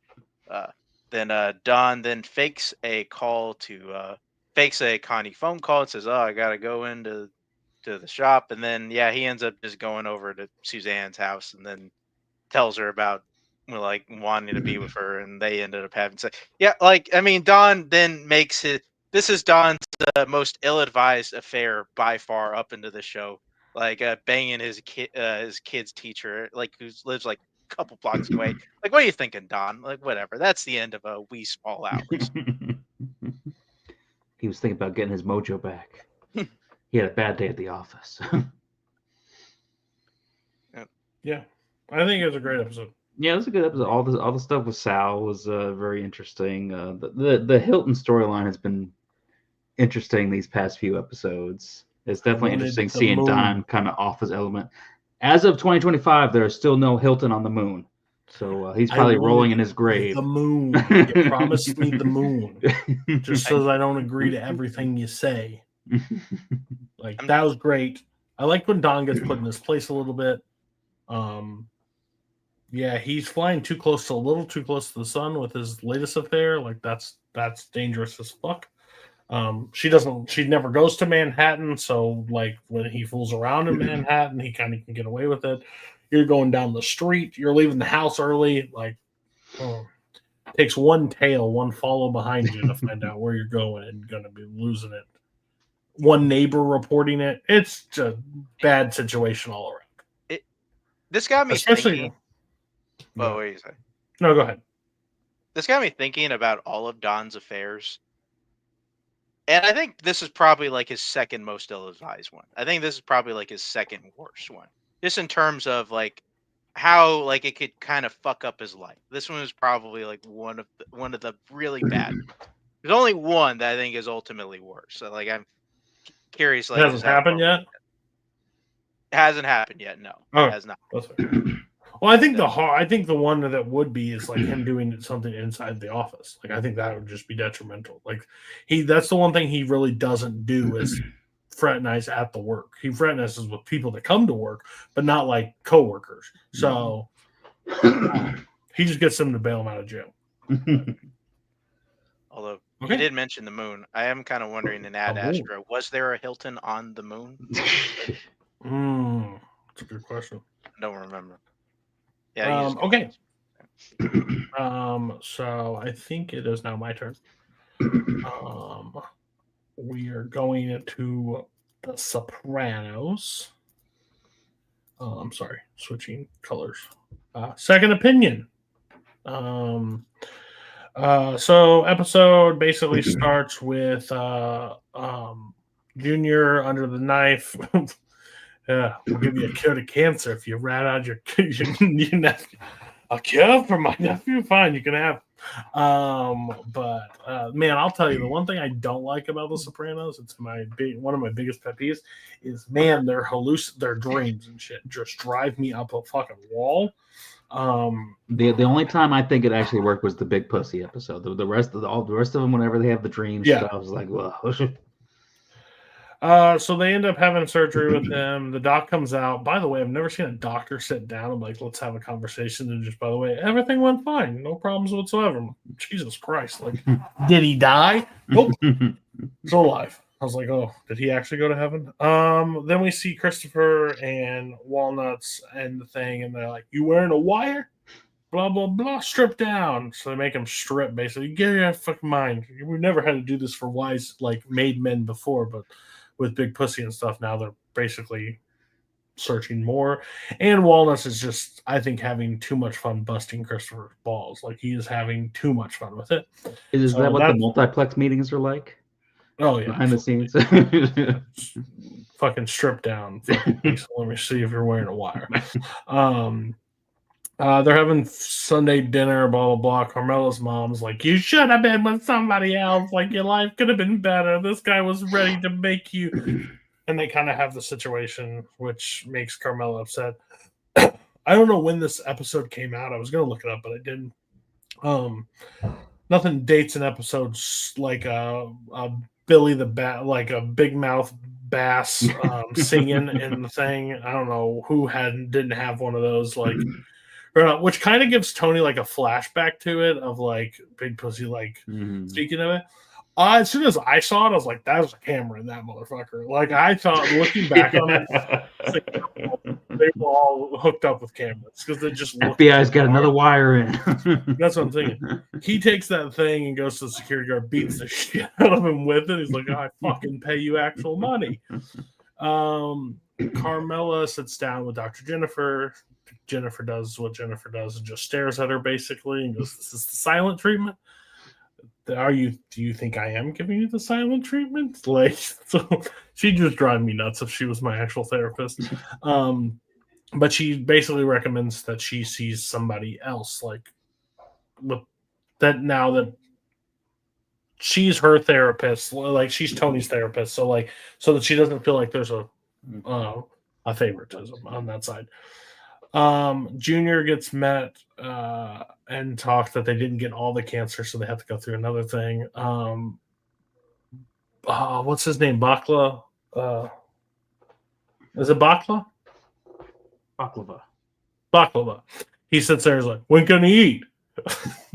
I bring you in there. We ask questions and you ask the dumbest questions. Just sits there. It was like, thing. Carmela runs into the grocery store and runs into Big Pussy's widow. I guess not widow to her because overall they don't know that thing. But her dog's got this rare disease and they need money, and Pussy left us in a bad shape. Christopher apparently steals a bunch of shoes, gives it to Adriana. But I don't know where I got 10 from. Oh, I didn't have. I'll give you more shoes. They end up making out, having sex. Tony gets told with Carmela about the running to Big Pussy. He's like, he left them. He's a scumbag. He left him the thing, blah, blah, blah. I'm not apologizing for nothing. Cuts back to Christopher and Adriana. They're banging or whatever after sex. And then Walnut shows up and is like, hey, checking out the place. Oh, these shoes would be nice, blah, blah. Ends up sniffing her panties. He's like, you motherfucker. So Walnuts is full in, just like busting his balls. Carmela goes to visit Meadow at school. She's sleeping all the time, pretty sad. Her and Noah have officially cut it off, and she's like, oh, you and Daddy like this. He's like, you still dated Noah pretty far after the problems with you and Dad, so you want to tell him? I have some theories about you and Dad. Do tell. Nah, I'm not gonna. I won't say it. Like, she's basically feeling. Junior makes the nastiest looking smoothie I've ever seen in my fucking life. He's a walking like Jack Lemmon comedy routine. Like, was he just like putting meat in that thing? It looked like he put a can of tuna and milk and just filled the tuna and then hit blend. I'm not really sure. He's like, "Where's Baklava? He's here. He's supposed to be helping you out. What the fuck's going on?" But he's basically talking to him. He's about getting him into another doctor to take care of the cancer, get him a second opinion. Call back to the name of the episode. By Carmela meets with the dean of Columbia to give a donation. She's really good, blah, blah. $50,000. Holy shit. While that's happening, Tony stopped by Pussy's old residence, smashes out the window, and goes, hey, let me have a conversation with you. You need money problems and you're driving a Mercedes. You see the issue I got here? And the dog comes out and goes, dog looks fine to me.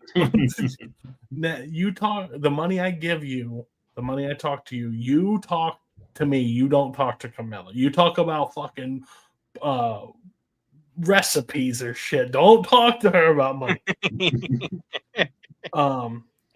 It's because I have an anger problem. Some of it comes out. I'm sorry. Like, don't make me do it. And he like pets that dog where he's holding the bat. I was like, he's gonna crush that bat. Carmela drops the money idea to Tony, and Tony's like, I'll give you 5. That's a lot of for maybe 10 max. Like, basically pretty angry with him.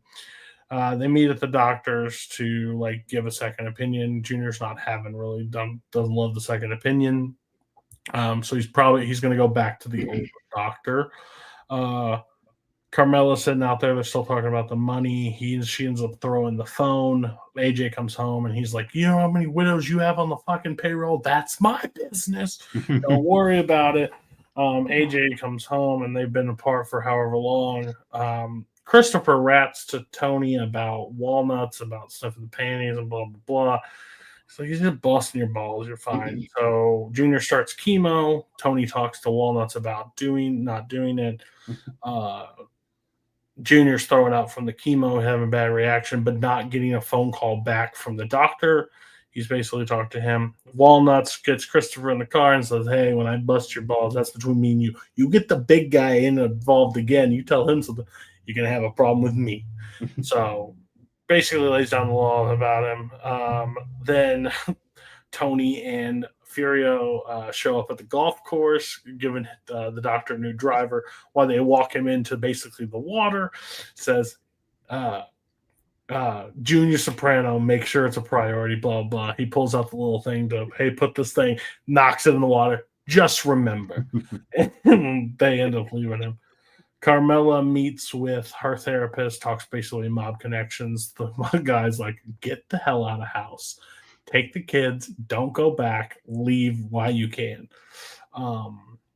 And she's like, no, you're not hearing what I'm saying. Do it.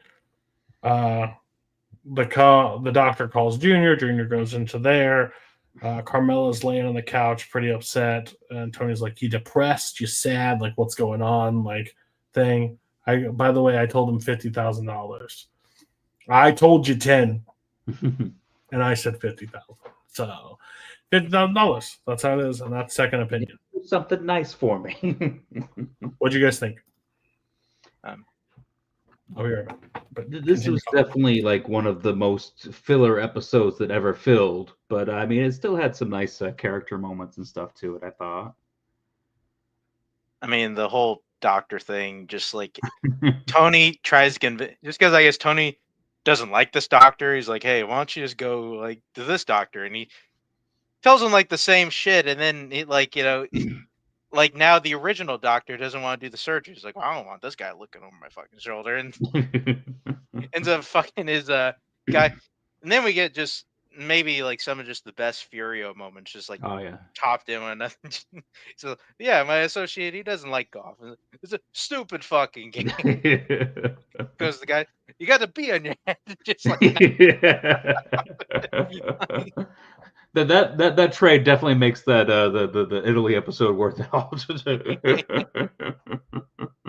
I mean, I guess so. Like it's like I don't mind when I don't think I really mind when Soprano just kind of wastes my time, so to speak. Like it just there's always like just nice fun moments. It's just like of all the characters. I don't know how I feel about the whole Christopher and Paulie dynamic now. I feel like it used to be like more fun when Paulie was just like joking on it, but now it's getting kind of creepy.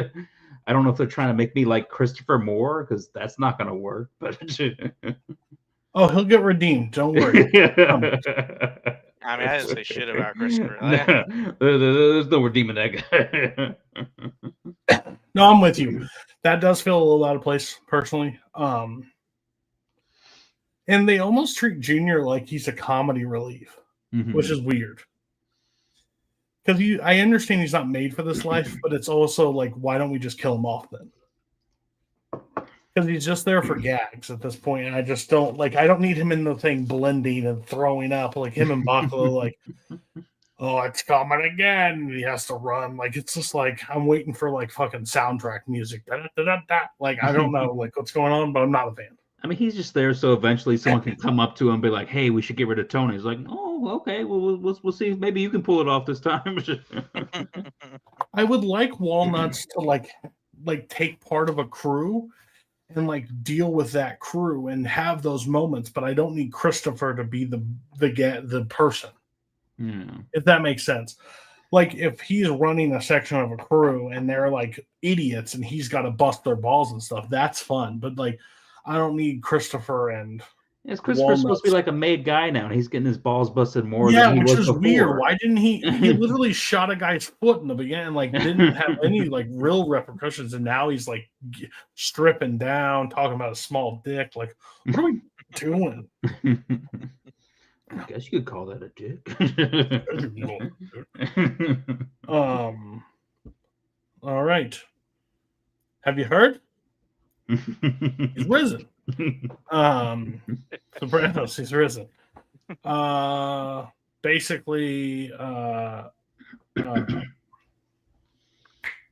Meadow, college, Appraisie's kid, Richie's Appraisie's son. Basically, they're spending more time around each other. They're having a gambling night. Tony is not happy to see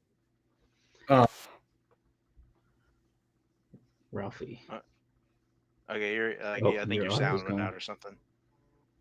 Hello. Oh, there you now go. I can hear you. It's Richie, right? Yeah. Richie. Yeah. Ralphie. No, Ralph. Oh, Ralphie. Ralphie. Yeah. Richie Ralphie. Got killed. His brother. Yeah.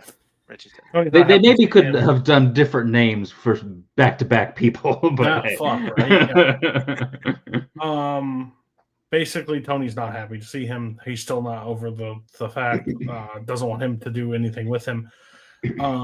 Meadow and his son are basically going to hook up. She passes out. Most awkward shirt open ever. Like, well, I can't have sex with you, so I'm gonna see some titties at least. Weird, uncomfortable. Once again, early 2000s was a time. choices. Basically, the main conversation from this one is Ralphie, and Tony. Like, basically Ralphie wants respect from Tony. Tony wants fucking nothing to do with him. Tony wants to eliminate him, basically. Once they're both arranging sides of the families to meet and like have a compromise and done. Like, he's meeting with what's the guy? Fucking hair that hasn't moved. Johnny Sacks. Yeah. The New York guy, right? Yeah, Johnny Sacks. Yeah. Well, the one that goes, they pull me back in. Oh, Sil. Oh, yeah, Sylvia, yeah. So him and him sitting there talking, and he's saying he disrespected me. He's rude to me. He did this to me. What'd you do? Oh, I was a little out of line. They're planning on Thanksgiving. Meadow and like Ralphie and them are going to come over to Thanksgiving. His family, Meadow and them are mentioning each other now. I can't remember the boy's name. Jackie Jr. Yeah, Jackie Jr. Yes, they're mentioning each other's names. Tony shows up and goes, "Hey, you can either tell them nicely that they're not invited, or I can tell them, and it ain't gonna end well. I'm just letting you know, but they ain't coming to my Thanksgiving. I'll promise you that." So Carmela calls and goes, "I'm so sorry to do this, but by the way, there is my white blood cell sick, blah blah blah. Won't be able. We're gonna have a small Thanksgiving. Nobody over." Tony gets to Jennifer's office. There's a woman sitting outside of it, pretty attractive female. He's like, "Oh, what the fuck's she in here for? What, for the woman?" They're talking about trading positions, like offering each other, like, "Hey, you can just take mine." Tony ends up giving her. He's going to come back to 7:00. Ralphie does not believe the story that Carmela told thing, and no one else should either. Tony kind of like picks it up about like, well, what do you do? Early retirement of this person. Smack him in the mouth, like major thing, and then tries to get like information like, why would she need therapy? Like, why would the girl here before, like, she looks really attractive, like, why would she need it? Well, everybody needs it for certain situations. They're having Thanksgiving. They're all separated. One of my favorite moments. "Hey, have you heard? He's risen." Just comedy gold. He does it twice in the show. Perfect. They're leaving. Jackie Jr.'s leaving his Thanksgiving to go to Meadows to talk to her about taking Meadow to a movie. They agree, but Meadows promised to go to someone else's house. Jackie wants to get busy with her. Meadows like, "No, I promised to do this." Leaves her on the side of the fucking road. Basically, like, "Oh, fuck it. Like, I'm not doing this. Like, let's." He doesn't leave her on the side of the road. He leaves her at the house, right? Because I think it would be. I think it would be a bigger story if he just left her in the middle of a road. Like, I think Jackie is dead instantly after that. But anyways, basically, they're still, the main storyline is they're trying to set up a meeting with to have the story. So Tony's like, "No, like, he's an idiot. Like, he's stupid. Like, I don't want anything to do with it. Less just meet with him. Like, have the conversation."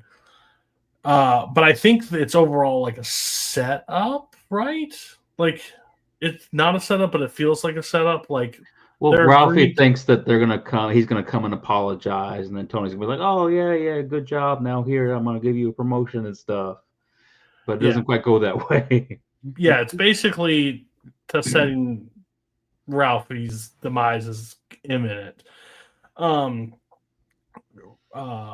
Jackie Jr. and Ralphie have a conversation like that lie they said is disrespect, like, to your mother, like all this stuff.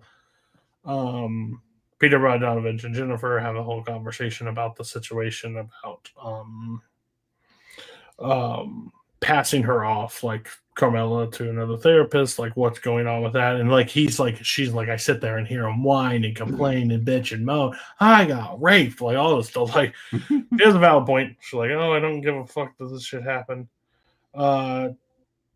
Tony meets with Ralphie, and it doesn't go to a plan, right? He doesn't get the promotion that he is seeking. Is He that correct? doesn't even tell Ralphie to sit down. Ralphie just has to stand up and apologize, and Tony's like, okay. Yeah, so he's pissed. He meets with him. He's mad about it. Overall situation. I don't remember this guy, but he dies on the shitter. Yeah, it's just Yeah. one of like the bosses for like that crew. He was the guy that took because all those guys, Ralphie and all of them, they took over Richie's crew. That was Mhm. and so he Do we put know that guy how to be he a head. dies? I'm assuming like a heart attack or something. But on like, the it's not toilet? planned by anything, right? No, he's just No. he's just pushing too hard on the Yeah, toilet. It just feels so random. Got constipated. That's yeah, life. some guys just die on the toilet. It just happens. Let that be a lesson to you folks. If it's not ready, don't force it. Yeah, we promote. None of the us are fiber better than gummies. Elvis. Like, just take a couple of these. And they help. I'll just let you know. Tony and Ralphie meet again. It was a little better that time. And he's like, it's a little better this time. He's like, you have a drink together. Tony takes a drink and just walks away from the table. Like, basically, still not going great for Ralphie. So Richie, Jackie Jr. gets in a car accident, right? Meadow wrecks his car, right? Meadow wrecks the car. Yeah. Meadow takes him back to him. Like that's. She's like, I want to go to the concert and you're playing pool. I'm going to take your keys. Ha ha ha ha ha. And then Tony finds where this lady is working at a dealership, and then they end up having sex. He ends up canceling the thing. He's like, and Jennifer hears a man's voice on the thing, and that is he is risen. It's interesting that all three of these shows, our main characters start affairs with people that can be traced back directly to them. After Tony also looks at Carmela and goes, I'm going to buy one of these cars. Uh-huh. There's just something about Tony. It's like Tony just doesn't care. Like there's something about this. Like, you know, that's true. Like, Carmela knows what Tony's about, and she's Yeah. like, "Hey, this is the arrangement. that's what As it is. long as you keep it out of my face." Exactly. Yeah, this was a good Russian episode. bitch. All the Thanksgiving stuff was fun. Janice's boyfriend is just definitely a Janice's boyfriend. And this is what the last episode was missing. That like after the stuff that happened with Ralphie and the stripper, they just completely ignored that the last episode, and now they got back to it in this episode. And I thought there was some interesting stuff. And at the end, Tony's pretty much, be careful what you wish for. I'm going to put you in charge of this crew, but we'll see what happens. I mean, I just love how just real life just rears its head in The Sopranos whenever, because this whole time we're thinking, oh, like maybe like Ralphie's gonna think of a way to try to kill Tony. And no, like Tony's thinking, I gotta kill Ralphie this whole time. And then a guy just dies in the toilet, and just like it conveniently just kind of solves everything. It's like, well, Tony now has an out to not kill Ralphie. Like, you know, Ralphie then becomes happy because he's now the boss or something. Like, just like, oh, and when he's like, you gotta tell me I earned it on merit. It's not just because some guy died on the toilet. it's like, I don't know what you're doing, Joey Pants. Like we know what's going on. Like, okay, like we don't gotta you know, go back to. I also did like how when, you know, Tony's trying to talk about that whatever her name is, that woman in there, and like Jennifer is like, no. I know where this is going. Okay, I'm not gonna help you fuck my patient. All right, you could do that all on your own. Okay. Final episode 9. Telltale Moozadell. Sure. Whatever. Who gives Carmela's birthday. Main thing, Carmela's birthday. Carmela gets a big fat fucking ring. Normally that means Tony gets laid. AJ shows up, kind of cockblocks that whole situation. I did overhear while I was walking, or had to step away. Yeah, the Italian episode is 100% worth everything because of Furio. He is literally one of the best episodes. You have a problem with us? Everything he says to people is the most intense thing possible. I would be shitting my pants if he was around. Like, nothing. They're all celebrating. Jackie Jr. shows up, of course. Janice's boyfriend. Have you heard? Yeah. We met Thanksgiving. About to drop the he's risen again. I wish he did. I would have died. Christopher buys a club for Adriana. So she's got a club now. She can hire, book everything she wants. Woot woot. Tony and Carmela sitting in bed just talking about not Jackie Jr.'s not what he intended, and is like, oh, you want the other one? Like, oh, remember that black guy she was with? Like, Tony just like instantly like, but she's not who I pictured her to be with. Who would you picture her with? Like, they just don't see eye to eye. They end up making on the couch, and then AJ and his school buddies decide to destroy a fucking swimming pool, just throw everything in there, toss everything. Man, early 2000s. One of the fun trivia. One of AJ's friends there is a young Lady Gaga. Really? Yep. She was one of the girls on the bleachers. Nice. I did not know that. I did not pick that up either. Bert Kreischer was easier to pick up. Yeah. It is early 2000s. You can tell because of Meadows' outfit with this damn headband and shit. She looks horrible. Minor note, not her as a person, just whoever was the costume design fired. Jackie is teaching football to AJ for some goddamn reason. They end up walking through, finding the things, and then say there's pizza. They find a pizza. They go to the pizza shop. Hey, that's a custom order. Only one person orders that stuff. It's fucking AJ Soprano. Of course it was. Of course he did the ordering of the food. I love the old man in here. I kick him in the ass. Who is it? Tell me now. Who is this person? Well, it's fucking. And he's like, "Don't. I'd rather not say. Do you want to be an accessory?" They end up telling him. Could the pizza guy's been an accessory? They just made a fucking pizza. No, that's a lie by a cop. These are before body cams. If we've learned anything from these shows, cops aren't that great. Yeah. We did an entire show of yours, fucking assholes, and we did one of mine that literally their brother-in-law was meth, the greatest meth ever. Chemist? I don't know a chemist. Your fucking brother-in-law, dumbass. What about the chicken guy? Hispanic guy cooking fried chicken in the South. Hey, should have put some. He was on to Gus. Pretty quickly. But there, I like what Tony was like, "What the fuck, you idiot? Why the fuck you do that?" I'm like, oh no. Well, we're going to your school. We have to go. Are you expelled? They haven't said. Tony meets with Ralph's. Carmela meets with Ralph's wife. I don't remember her name. Doesn't matter to me either. Yeah. Tony goes back to the Mercedes dealership, basically tells the girl that he wants to like leave with her. They end up making out in public. What the fuck? And then that's not the worst of their sins. To go to the zoo. Let me tell you, Tony's got his fucking balls in her purse instantly because he agrees to go to the fucking zoo. I would rather die. Jackie is still showing, like, Jackie and Tony sit down and like have a meeting about like his grades. And I was like, I don't know, like I'm doing fine, like we're good. Basically trying to give him the green light that this fucking horrible band shows up at the Adriano like concert thing. I don't like when the music's featured. I don't give a fuck. I would like to move off this.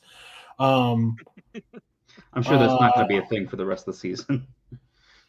There's a guy selling meth something inside the club. Furio, Furio pops him in the head and whatever's like, get the fuck out of here. Well, no, I know Christopher. Like, he drops. I don't know if he drops it. He doesn't drop his name, but he's like, I got the green light or whatever. He's like, no, you fucking don't. Get out of here. So he ends up leaving. They end up going to the zoo. They're looking at monkeys walking around. Then they end up fucking by the snake pit. It's one of the most uncomfortable scenes. That snake did not consent. The snake tried to leave the scene instantly. Like, I don't know if you all watched it. And then, like, they're edging each other in the fucking reptile clinic. I'm just disgusted. They deserve each other. Yeah, like, what the fuck is wrong with you? My wife did ask me, though, to point out that what Paulie says about how snakes reproduce was factually incorrect. What? They don't fuck themselves? No, yeah, no, they don't. I heard him talking. I was like, that's not accurate at all. I don't know. I mean, they say You it were in a buying TV show. Sopranos logic. That tells me a lot. Like it's got to be Um, correct. And they're watching the nature show. I thought they were just regurgitating it. Right. So again, disgusted, horrible, gross, whatever. They do deserve each other at that point. Carmela and Tony meet with the teacher, the Principal. the principal. Coach. There's no suspension because of his academics and his this and his that. Or his last name is Soprano. And then Carmela's pissed, like, well, you got him out of this shit. I didn't say anything. It doesn't fucking matter. I suggested detention. They don't do that anymore. Tony's mistress basically goes to Jennifer and goes, "Oh, how you doing? Oh, everything's great. Social life, nothing new, just nothing. Just to let you know, I heard a man's voice. Who the fuck do you think you are eavesdropping on my fucking conversations? That I feel violated. I feel personally violated." Jackie Jr. goes to talk to Christopher at the strip club. He's like, "Hey, I got a guy. He likes to sell stuff." And it's like, not happening. Like, not happening. Like, come on, just a little bit for me. No, like, it is not happening on my club. Like, not. We're keeping everything away from the club. The club's not to be anything thing. He's there. Tony walks in. Jackie Jr. fucking bolts. Gone. He meets with the guy out in the car. He's like, "Hey, just sell it on the outside. Like, don't do anything, but just sell it outside." AJ takes his punishment like a champ. He's grounded for a month. No TV, no nothing. Cool. The guy got the shit beat out of him. And he's like, "Oh, did you? I sold outside. I told you what you do. Did you mention my name?" "Yeah, I name dropped you." Basically told him his name. So Jackie's gonna have a problem with that. Tony and his fucking mistress fool around again. Tony like sits down in his therapy session, smiles, happy go lucky. He's time of his life. No panic attacks, no nothing. I'm fucking a Mercedes lady. It's great. And then he's in the he's out there gambling. Tony shows up at the gambling thing. It's like, "What the fuck are you doing here? Get the fuck out." We had a talk. Thought we had a talk. I suggest you leave now. Like, you're not. I didn't ask you leave. So he ends up leaving him. Carmela and Tony are like having breakfast, and fucking something drops out of the upstairs. It's AJ leaving, right? No, it's him cleaning the gutters as part of. Oh, he's cleaning the gutters. I was waiting for him to fall off the roof. I didn't even. I thought that was going to be the end of the episode. So I looked away and I just saw something drop. I was like, "Did AJ just like, okay, I'm okay with the punishment. Peace out, bye." I was like, "That's a terrible idea." But no, he's cleaning. Yeah, they had to be like, "Yeah, part of you're going to do some more stuff around the house, like clean the gutters." Like, what's it? Oh yeah. He's like, "You're going to clean out the garage." Jackie Jr. did that Saturday. You see, he's a good boy. You should do like he does. And that is that episode 9. Thoughts? Yeah, I thought, this was a really good episode. I love that AJ gave his mom The Matrix on DVD for her birthday. Yeah, I forgot all that. And Tony's going to be feeling kind of honest, like that bald guy looks a lot like Ralphie. But yeah, this I am enjoying this the Jackie Jr. Meadow relationship better than all the stuff with her crazy roommate and stuff. I think that's it. Oh yeah, I don't know what happened. Her back into like the main storyline a little bit more, and I loved like during the party. I think it was something Janice was like talking about healthy living or something, and Tony's got to give her the little nose because she's got some cocaine on her nose. But yeah, really fun episode. I don't really know about like the woman that Tony's seeing and how that's I'm not loving that, but we'll see what it leads to. Someone's showing up at that dealership at some point to threaten her. Like, I don't know if it's Carmela or somebody's showing up to threaten him because they're going to do it in public. They're going to be seen in public, and it's going to end badly. Because the therapist has pretty much already figured it out. So. 2 clients that are basket cases come in smiling off the top. Somebody's fucking somebody, and I think they're fucking each other. I will. Mark? One thing I want to say. I'm a little bit surprised neither of you were up in arms about AJ destroying the pool.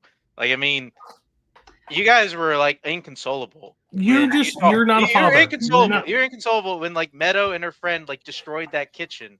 You're like, what the fuck is this bullshit?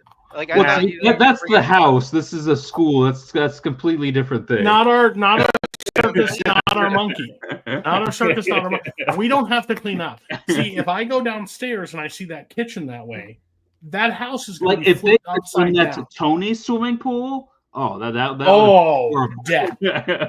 They do it to another school. I know they're stupid. I would yell at my kid really bad. I'd hope he gets punished by the school. But overall, no. Where she's just spilling fucking hot milk and chocolate on my countertops, and I walked down, and they had no remorse. Bake and harden on there. Oh, disgusting behavior. Listen.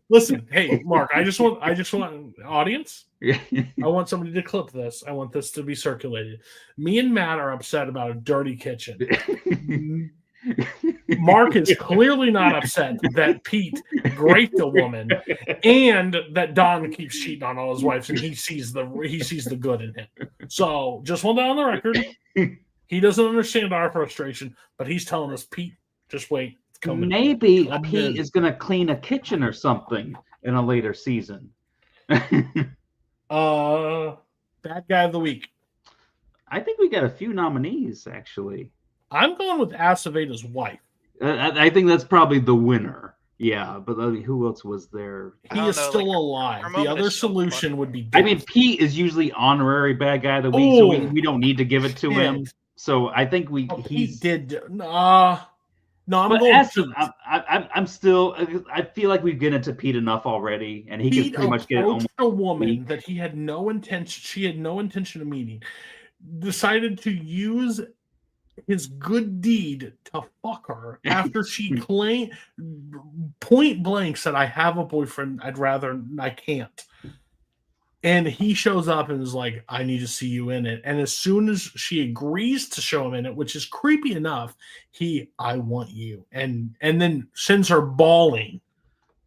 And the other guy goes, I get it, man. I ain't going to tell anybody, but listen, it's hard to keep good If health. he would have just fucking Pete's ass right there, I mean, that probably would have helped Pete. It would have, but I have to go Pete. That was awful. I still feel like just for the betrayal that Acevedo's wife. That's fair. Like, too. I can imagine. I'm okay can imagine if my wife reacted reacted that way to me. It's like it was crazy. I'm just waiting to hear what Mark says because he's probably going to pick like the. I'm going to pick the housekeeper for the Drapers for not telling Don that his wife's having an affair. Go ahead. I mean, she was nice enough to keep her mouth shut when Betty said, like, maybe the civil rights movement shouldn't be happening right now. Maybe it's not the time.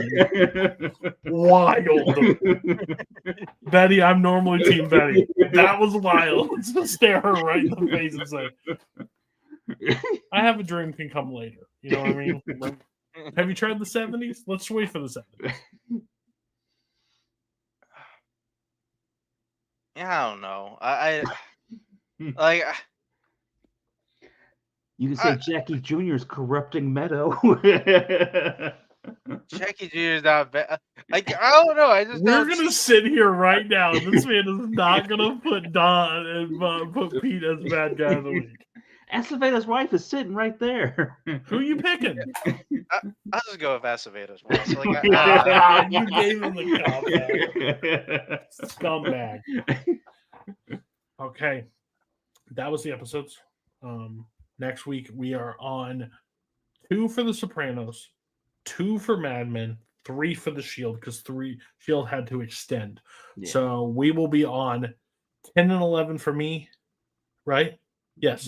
10 and 11, yeah. 10 11, 10 through 12. Which Payson did say we are coming up upon one of his favorite Soprano episodes in this next 4-episode run. I don't remember which one. When I do the episode list, I've seen the image before. I don't know what happens in it, but I've seen that image popularized and other things. So I'm excited to see what it's finally about. But I think it's next week, right? I think so. Yeah. It's next week. Yeah. So then the following week is our season finale of season 3, and then we'll rank them amongst everything else, and then we'll get going. So join us next week with another episode of TV Chronicles. Bye.